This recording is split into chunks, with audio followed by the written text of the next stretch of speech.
সকাল সকাল ছুটলে কোথায়? ফসল বোনার পর থেকে টানা বৃষ্টি হলো। এমন বৃষ্টির তাণ্ডব ছিল যে একবার তো দেখতেও যেতে পারলাম না। এখন বৃষ্টি একটু কম আছে, এই সুযোগে গিয়ে দেখে আসি। সে ঠিক আছে, কিন্তু আসার সময় কিছু বাজার নিয়ে এসো।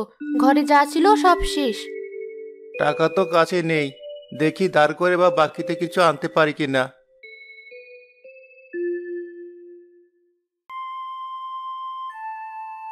মা, কিছু খেতে দাও। ঘরে তো আর কিছু নেই বাবা, একটু অপেক্ষা কর। তোর বাবা গিয়েছে বাইরে, কিছু নিয়ে আসলে তখন খাবি। না মা, আমি আর সহ্য করতে পারছি না। এক কাজ করি, তাদের কাছে কি একটু খাবার চাই। গিয়ে দেখ দেয় কিনা। দাদি, কি করছো তুমি? কি আর করব, আজ কদিন থেকে বৃষ্টি হচ্ছে, বাইরে যেতে পারছি না, কিছু আনতেও পারছি না। আমার নুন আনতে পান্তা ফুরায়, এখন পান্তাও নেই, নুনও নেই। কি করব বল দেখি। আমাকে দেখে তোমার নুন আনতে পান্তা ফোড়ানোর গল্প মনে হলো। আমি জানি তুমি আমাকে দেখেই বুঝতে পেরেছো আমি খাবার চাইতে এসেছি, তাই তো আগে আগে আমাকে তোমার সেই নুন আনতে পান্তা ফোড়ানোর গল্প শোনাচ্ছ। তা হবে কেন, সত্যি আমার কাছে কিছু নেই, আমি নিজে না খেয়ে আছি। তা তুমি এভাবে না খেয়ে থাকো কেন? আর আমাদের সাথে খেলেই বা কি হয়? দাদি, আমিও না খেয়ে আছি, আবার তুমিও না খেয়ে আছো। তোমার ওই সিন্ধুকে জমানোর টাকা থেকে কিছু টাকা দাও না, কিছু কিনে এনে দুজনে মিলে খাই। এই ছিল তোর মনে? তুই আবার আমার সিন্ধুকে নজর দিয়েছিস? বের হো বলছি এখনই আমার ঘর থেকে। এজন্যই আমি তোদের সাথে খাই না, লোকের থেকে চেয়ে চেয়ে খাই, তবু তোদের সাথে খাই না। তোর বাপ তোর মার তোর শুধু নজর আমার ওই সিন্ধুকে, সব বুঝি আমি। আর এ মুখও হবি না বলে দিলাম। যাচ্ছি যাচ্ছি, কি দজ্জাল বুড়ি রে বাবা, মরে যাবে তবু টাকার লোভ ছাড়বে না। হলো তো খাওয়া, আমি জানতাম খাওয়া তো পাবি না, আরো কথা শুনে আসবি, কিন্তু মানা করলে তো শুনতি না। এবার বকা শোন বসে বসে। খাই খাই স্বভাবের ছেলে হয়েছে একটা আমার, একটু দেরি তার সহ্য হয় না। হায় আল্লাহ, বৃষ্টিতে সব ফসল পানিতে ডুবে পচে গেছে। এবার আমার কি হবে? সারাটা বছর কি করে চলবো? আমার কি সর্বনাশ হলো! ও ভাই, এভাবে কাঁদছো কেন তুমি? দেখো না ভাই, আমার জমি সব ফসল নষ্ট হয়ে গেছে। এবার সারা বছর বউ ছেলে নিয়ে কি করে চলবো আমি? যা হওয়ার তা তো হয়েছেই। এখন এখানে দাঁড়িয়ে দাঁড়িয়ে কাঁদলে তো আর তোমার ফসল ফিরে আসবে না। আমি যা বলছি তাই করো, তাহলে সারা বছর আর এত কষ্ট করতে হবে না। কি করব আমি বলো ভাই, আমার মাথায় যার কিছুই আসছে না। এটুকু জমির উপর কোনো রকমের সংসারটা চলে আমার, তাও আজ এভাবে নষ্ট হয়ে গেল। আমাদের এখানে তো অনেক বাঁশের জিনিস তৈরি হয়, কিন্তু কেনার মানুষ তেমন নেই। আর ওদিকে শহরে কেনার মানুষ আছে, কিন্তু বেচার মানুষ নেই। তুমি এখান থেকে কিনে নিয়ে শহরে বিক্রি করতে পারো, তাতে তোমার ভালো একটা লাভ হবে। সে তো বুঝলাম, কিন্তু এখান থেকে যে কিনে নেব সে টাকা তো আমার কাছে নেই ভাই।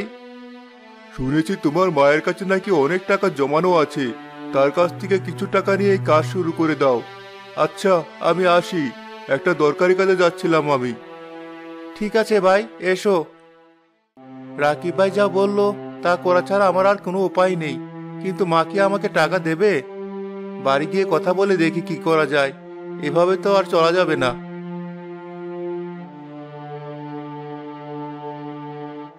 খালি হাতে ফিরে এলে যে? ছেলেটা সকাল থেকে কিছু খেতে চাইছে, ওকে এবার কি বলে সান্ত্বনা দিব? এভাবে চুপ করে দাঁড়িয়ে আছো কেন? কিছু বলছো না যে? কি আর বলবো, বলার মতো কোনো ভাষা আমি খুঁজে পাচ্ছি না। জমিতে গিয়ে দেখলাম সব ফসল নষ্ট হয়ে গেছে, তা দেখে আমি পাথর হয়ে গেছি। কিছু বলার আর শক্তি নেই, তাই বাজারের দিকেও আর যাওয়া হয়নি।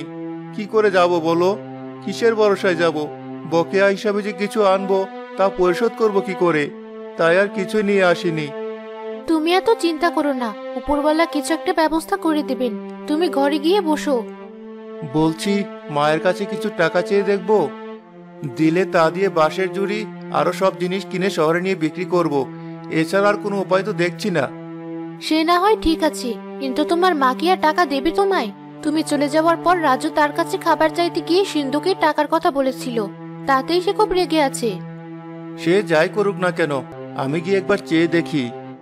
ঠিক আছে যাও, তবে দেবে বলে মনে হয় না। দিলে তোমাকে এতদিন ঠিক দিয়ে দিতেন। কম কষ্ট তো আর করছো না। কতবার তাকে আমাদের সাথে খেতে বলেছো, একসাথে থাকতে বলেছো, কিন্তু কোনোদিন কি তিনি তোমার কথা শুনেছে? আজও শুনবে না দেখো। তুমি থাকো, আমি মায়ের কাছ থেকে ঘুরে আসি। মা, কেমন আছো তুমি? এতদিন পর হঠাৎ তোর মায়ের কথা মনে পড়লো? তা কি জন্য মনে পড়েছে? এভাবে কেন বলছো মা? তোমাকে আমাদের সব সময় মনে পড়ে। তোমাকে তো আমাদের সাথেই থাকতে বলেছি কতবার, তুমি তো রাজি হওনি।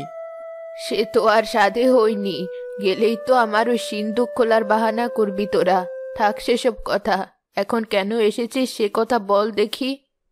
মা, আমার জমির সব ফসল নষ্ট হয়ে গেছে। এবছর আর কিছু চাষ করা সম্ভব না। ছেলে আর বউকে নিয়ে না খেতে পেয়ে মরবো আমি মা। তুমি আমাকে কিছু টাকা দাও, আমি লাভ করে আবার তোমার টাকা তোমাকে ফিরিয়ে দেব। আমি জানতাম এ কথাই বলবি। আরে আমার তো নিজেরই নুন আনতে পান্তা ফুরায়, তোকে আর কি দেব? মা, আমার এমন সময় তুমি আর নুন পান্তার গল্প আমাকে শুনিও না। তা শুনিস না? আমি কি তোকে ডেকেছি? ওসব টাকার আশা বাদ দে, এখান থেকে চলে যা। আজ যদি বাবা বেঁচে থাকতেন, তিনি আমার সাথে এমন করতে পারতেন না। তুমি মা হয়ে আমার সাথে এমন করছো। আর কোনোদিন তোমার এই ঘরে আমি আসবো না। আমি নিজে না খেয়ে মরে গেলেও না, তুমি মরে গেলেও না।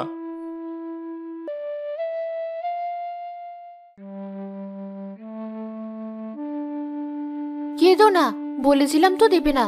আমার কথা না শুনে গিয়ে এখন কাঁদছো। আমি এখন কি করব? তোমাদের নিয়ে কোথায় যাব? আমার বিয়ের সময় যেসব গহনা উঠেছে তার কিছুটা তুমি বিক্রি করে তোমার কাজে লাগাও। সত্যি বলছো? দেবে তুমি আমাকে? হ্যাঁ, পরে না হয় আবার তুমি আমাকে বানিয়ে দেবে।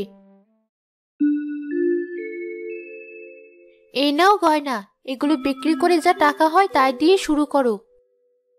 বেশ, আমি এখনই যাচ্ছি। এগুলো বিক্রি করে বাসের সব জিনিস কিনে নিয়ে আসি। কিরে নবীন, তুই আমার দোকানে বইয়ের জন্য কিছু কিনবি নাকি? না, বইয়ের এই সোনার জিনিসগুলো বিক্রি করতে এলাম। তুমি এগুলো কিনবে? কই, দে দেখে আমার কাছে। আগে দেখে নেই কেমন সোনা এগুলো। বেশ ভালো সোনা, ভালো দাম পাবি। এই নে টাকা। ঠিক আছে, দাও। বাহ, বেশ অনেকগুলো টাকা হয়েছে। আমি তো কল্পনাও করিনি এতটুকু সোনা বিক্রি করে এতগুলো টাকা পাবো। এবার বাঁশের জুড়ি আর বাকি সবকিছু নিয়ে বাড়ি যাই।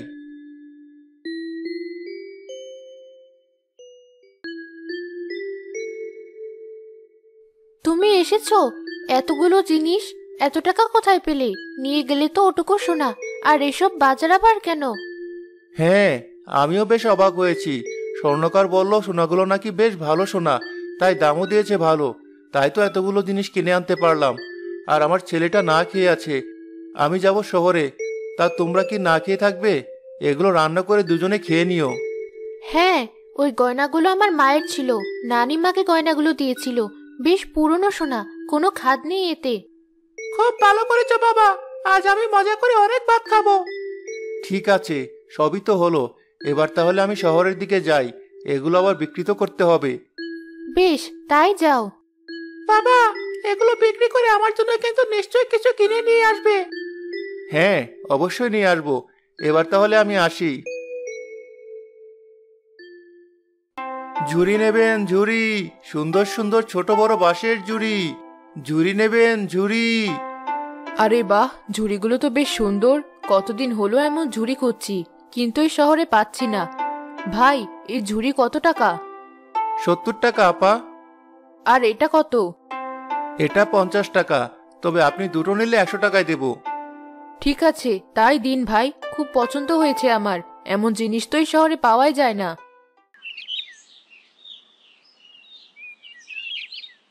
মা, বাবা তো বাজার করে দিয়ে গেছে। তুমি এবার রান্না শুরু করো। এই তো করছি বাবা, খুব মজা করে রান্না করব তোর জন্য। মন ভরে ভাত খাবি। শুধু আমি কেন, তুমিও খাবে আমার সাথে। সে তো খাবো, এখন রান্নাটা তুলে দেই।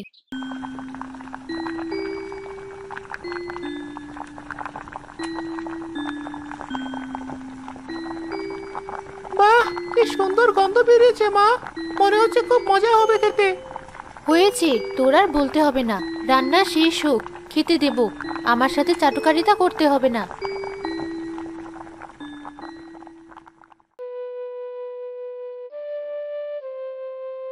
শরীরটা আর ভালো লাগছে না। শুনলাম ছেলেটা শহরে গেছে, কেমন আছে কে জানে। কিন্তু আমি তো এই শরীর নিয়ে আর নড়তে পারছি না, কিছু খেতেও পারছি না। ঘরে কিচ্ছু নেই। বাহ, কি সুন্দর রান্নার গন্ধ বেরিয়েছে। মনে হচ্ছে বৌমা রান্না করছে কিছু। রাজু, কোথায় গেলি? একবার এদিকে আয়। কি দাদি, তুমি আবার আমাকে ডাকছো কেন? এখন আবার আমাকে বকবে নাকি? না না, বকবো না। আমাকে কটা খাবার এনে দে দাদু ভাই, আমার বড্ড ক্ষুধা পেয়েছে। ক্ষুধায় নড়াচড়া করতে পারছি না। আজ আমাদের খুব সুন্দর রান্না হচ্ছে। এই তো, তোমার এখান থেকেও গন্ধ পাওয়া যাচ্ছে। খাবে তুমি? হ্যাঁ, আমাকেও একটু খাবার এনে দে। এখন আমি তোমাকে কেন খাবার এনে দেব না? তোমার কাছে খাবার চাইলেও দাও না। আবার তোমার ওই টাকার কথা বললে কত কথা শোনাও, আর এখন আমার কাছে খাবার চাইছো? না না, তোমাকে কোনো খাবার দেব না। আর বাড়িতে বাবাও নেই। এবার বুঝবে মজা তুমি। আমি চললাম, তুমি পেটে ইট বেঁধে রাখো।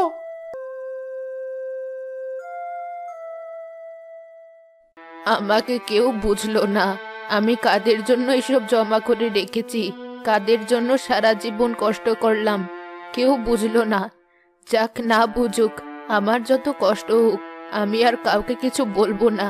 কিন্তু আমার এত খারাপ লাগছে, মনে হচ্ছে মরেই যাব। আমার মনে হয় সময় ফুরিয়ে এসেছে। ছেলেটা এলে ওর হাতে সব বুঝিয়ে দেব।